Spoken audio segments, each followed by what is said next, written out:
Assalamualaikum warahmatullahi wabarakatuh. Perkenalkan, nama saya Yeti Nursipa dengan NIM 210600125 dari Prodi PGSD 2021. Saya akan memaparkan tentang profil negara Jerman. Jerman adalah salah satu negara terkemuka di Eropa dengan sejarah yang kaya dan budaya yang unik. Sebagai pusat ekonomi dan politik di Eropa, Jerman memiliki peran penting dalam mempengaruhi arah perkembangan benua tersebut. Dalam profil ini kita akan mengeksplorasi berbagai aspek menarik dari negara Jerman, termasuk sistem pendidikannya yang amat berkualitas tinggi. Baik, yang pertama ada sistem pendidikan di Jerman. Untuk pendidikan dasarnya, sistem pendidikan di Jerman dimulai dengan pendidikan dasar yang terdiri dari Grundschule atau sekolah dasar selama 4 tahun. Siswa kemudian melanjutkan ke Hauptschule atau Realschule atau Gymnasium setara dengan SMP atau SMA selama 5-6 tahun tergantung pada jalur yang dipilih. Terus ada sistem pendidikan menengah. Setelah menyelesaikan pendidikan dasar, siswa dapat memilih untuk melanjutkan ke gimnasium, sekolah menengah atas akademik selama 8-9 tahun. Setelah itu ke Realschule atau sekolah menengah atas vokasional selama 6 tahun. Lalu setelah itu ke Hauptschule atau sekolah menengah atas kejuruan selama 5 tahun. Lalu ada pendidikan tingginya, yaitu lulusan gimnasium dapat melanjutkan ke universitas atau institut pendidikan tinggi selama 3 atau 5 tahun untuk memperoleh gelar sarjana atau master. Di Jerman juga menawarkan program pascasarjana dan pendidikan profesional lanjutan. Lalu yang selanjutnya, anggaran pendidikan di Jerman. Anggaran APBN Jerman mengalokasikan sekitar 4,2% dari produk domestik bruto. Untuk anggaran pendidikan ini setara dengan sekitar 160 miliar euro per tahun yang diinvestasikan dalam sistem pendidikan. Yang selanjutnya ada gaji guru. Gaji guru di Jerman menerima gaji yang cukup kompetitif dengan rata-rata gaji guru sekolah dasar sekitar 53.000 euro per tahun dan guru sekolah menengah sekitar 60.000 euro per tahun. Ini memungkinkan Jerman untuk menarik mempertahankan bakat terbaik dalam profesi kependidikan. Untuk biaya sekolah, sebagian besar biaya pendidikan di Jerman termasuk pendidikan tinggi ditanggung oleh pemerintah. Siswa hanya dikenakan biaya administrasi yang relatif rendah, memastikan akses yang adil ke pendidikan berkualitas tinggi. Yang selanjutnya ada prinsip-prinsip kebijakan pendidikan di Jerman.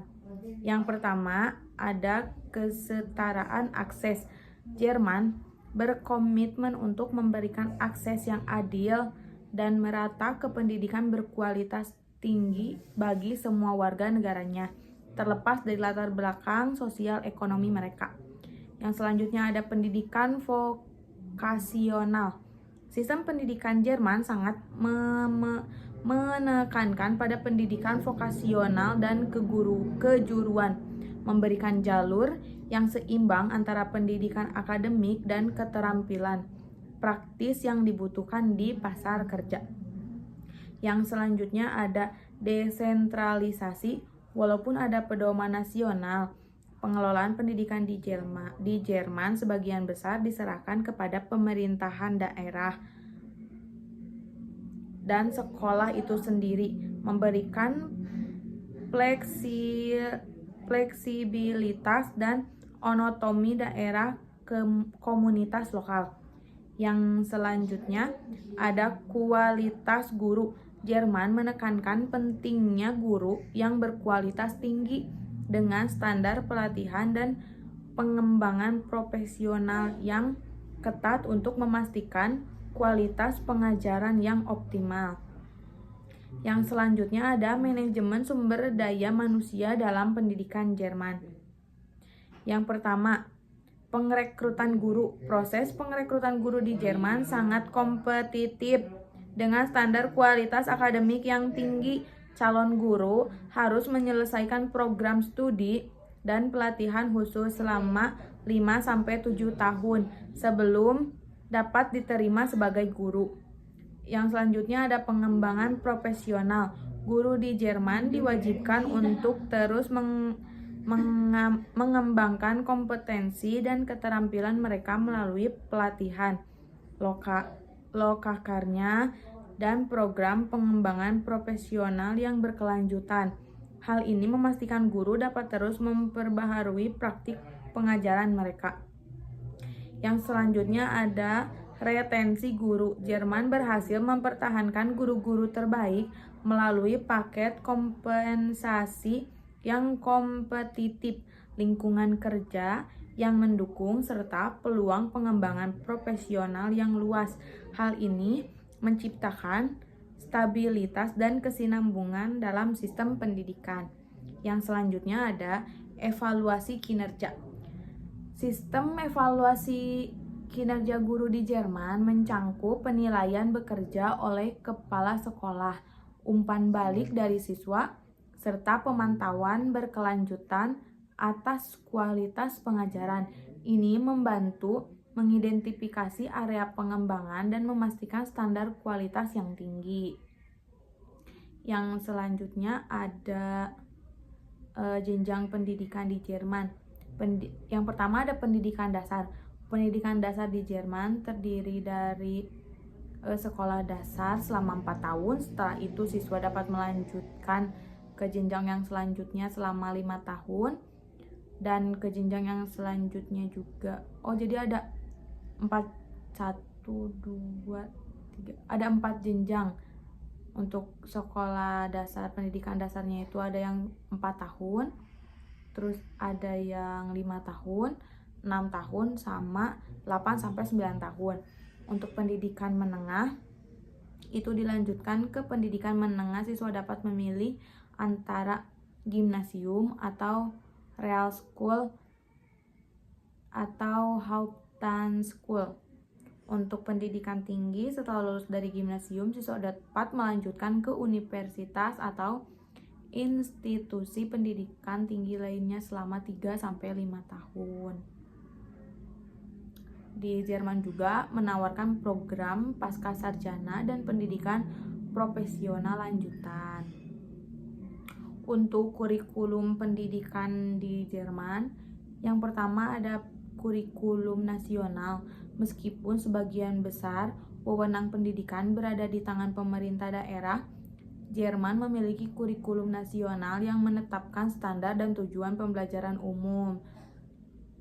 Yang kedua, ada kurikulumnya itu fokus pada keterampilan. Kurikulum di Jerman menekankan pada pengembangan keterampilan praktis dan terapan seperti bahasa asing, matematika, sains, dan teknologi selain mata pelajaran akademik tradisional. Yang ketiga ada fleksibilitas lokal.